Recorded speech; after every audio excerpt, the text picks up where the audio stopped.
ज्ञानवापी मस्जिद में शिवलिंग और फव्वारे की बहस के बीच सोशल मीडिया पर मुगल काल में फव्वारे बिना बिजली से चलने को लेकर उठ रहे हैं सवाल। सोशल मीडिया पर मच रहा है बवाल। आइए जानते हैं क्या है पूरी खबर। ज्ञानवापी मस्जिद में हुए सर्वे के बाद शिवलिंग के दावे से एक बार फिर काशी की ये मस्जिद चर्चा में है।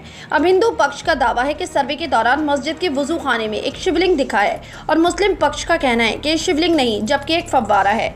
मस्जिद के वुजू खाने में मिली इस आकृति को लेकर कई तरह के दावे किए जा रहे हैं और फव्वारे पर लगातार बहस हो रही है। एक वर्ग का कहना है कि कुछ वैज्ञानिक कारणों से फव्वारा लगाया गया है और एक वर्ग इसे फव्वारा नहीं मान रहा है। अब लोगों के मन में सवाल है कि आखिर अगर वहाँ फव्वारा है तो वो किस वजह से बनाया गया होगा और उसके पीछे क्या तर्क है।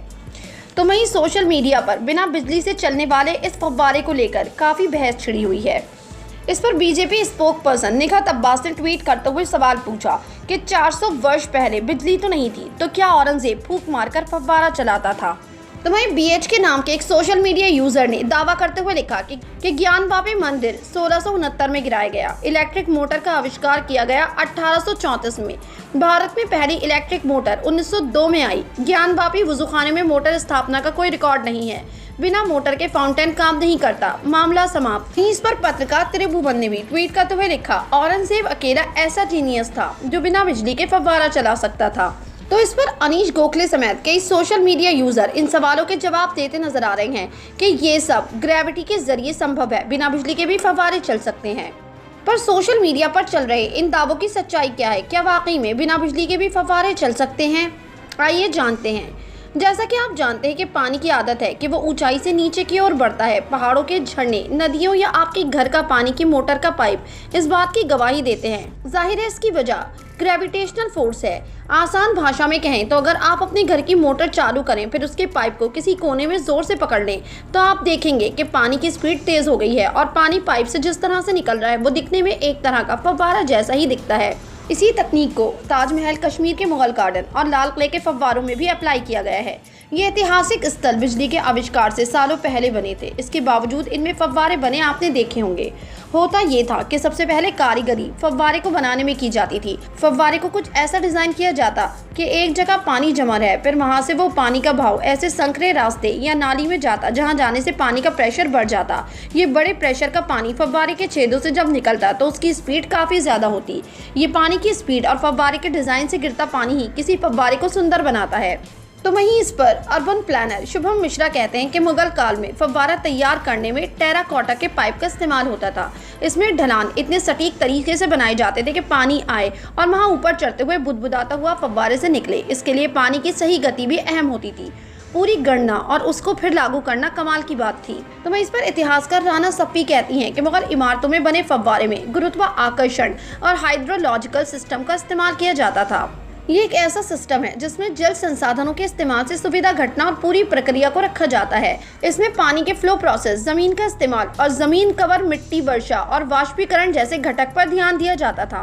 राना सफ़ी के मुताबिक मुगल आर्किटेक्ट में मकबरे बने या मस्जिद, उसमें पानी का चैनल बेहद महत्वपूर्ण है। मकबरे चार बाग के तर्ज पर बनते हैं और इसमें जगह जगह फव्वारे लगे होते हैं। इसी तर्ज पर हुमायूं का मकबरा भी बना है और इसी तर्ज पर कश्मीर के बगीचे बने हैं और उसमें फव्वारे का खूब इस्तेमाल हुआ है।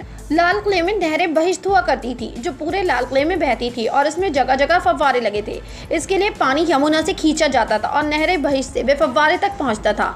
जामा मस्जिद में हौज तालाब तक पानी लाने के लिए रहट का कुआं था और वह आज भी मौजूद है। तो वहीं द गार्डियन वेबसाइट के मुताबिक दुनिया के शुरुआती फव्वारों के उदाहरण मेसोपोटामिया में मिलते हैं जो 3000 ईसा पूर्व के हैं।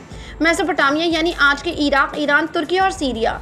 यहाँ प्राकृतिक झरने को एक मुख्य स्रोत के इस्तेमाल करते हुए बनाया गया है। इसमें गार्डन क्रिमले की किताब द ओरिजिन ऑफ एवरीथिंग के हवाले से बताया गया है कि इस तरह की पत्ती ग्रीक और रोमन अवशेषों में मिले हैं। यांत्रिक फव्वारे इटली में 15वीं शताब्दी के दौरान चलने लगे थे।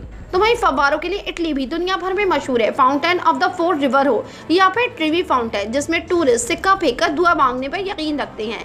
इसे राजा लुई 14 ने बनवाया था और यहाँ के फव्वारे भी बेहद खूबसूरत माने जाते हैं। तो वहीं नई बाबरी मस्जिद का डिजाइन तैयार करने वाले आर्किटेक्ट प्रोफेसर SM अख्तर ने एक निजी चैनल को दिए इंटरव्यू में बताया है कि इस्लाम के हिसाब से नमाज या कुरान पढ़ने से पहले खुद को साफ करने के लिए कहा जाता है। वहीं हर दौर की अपनी परिस्थितियों के हिसाब से मस्जिद में पानी को जमा करने का तरीका भी बदल गया है। पहले तालाब के रूप में पानी जमा किया जाता था, फिर पानी जमा करने से दिक्कत होने लगी और उसे सड़न की समस्या आने लगी। ऐसे में फव्वारों का सहारा लिया जाने लगा और पानी को रिसाइकिल किया जाने लगा ताकि वो साफ रहे। ऐसे में कहा जाता है कि पहले तालाब बनाए जाते हैं और फिर उस पानी को साफ रखने के लिए फव्वारों का इस्तेमाल किया जाता है। पहले इसके लिए ग्रेविटी मैकेनिक्स आदि का इस्तेमाल करते हुए वाटर ट्रांसपोर्ट इस्तेमाल किया जाता था और यही कॉन्सेप्ट मस्जिद में लाया गया। उन्होंने बताया है कि पहले के वक्त में मस्जिद में पानी स्टोर करने के लिए तालाब आदि का इस्तेमाल किया जाता था। इस दौरान कई जगह फव्वारे आदि सिस्टम का इस्तेमाल होता था। अब फव्वारे किसी मस्जिद में है या नहीं, उसके पीछे कई कारण हैं, जिसमें रिसोर्स आदि शामिल है। हालांकि बाद में जब नल आदि लगने लगे तो पानी इकट्ठा करना बंद हो गया और मशीनों ने नई जगह ले ली। इसके बाद ये दिक्कत खत्म हो गई। अब वाटर मैनेजमेंट का सिस्टम बदल गया। ऐसा नहीं है कि कॉन्सेप्ट मुगल काल से शुरू हुआ है, बल्कि इससे पहले भी कई जगह इस तरह के साइंस का इस्तेमाल हुआ है। हालांकि वहाँ फव्वारा था या शिवलिंग, ये विवाद अलग है, जिस पर कोर्ट में सुनवाई जारी है। आपकी क्या राय है इस खबर के बारे में? अपनी राय कमेंट सेक्शन में जरूर दें। हमारे चैनल को सब्सक्राइब करें, बेल आइकन प्रेस करें ताकि हर खबर आप तक जल्द से जल्द पहुंचे।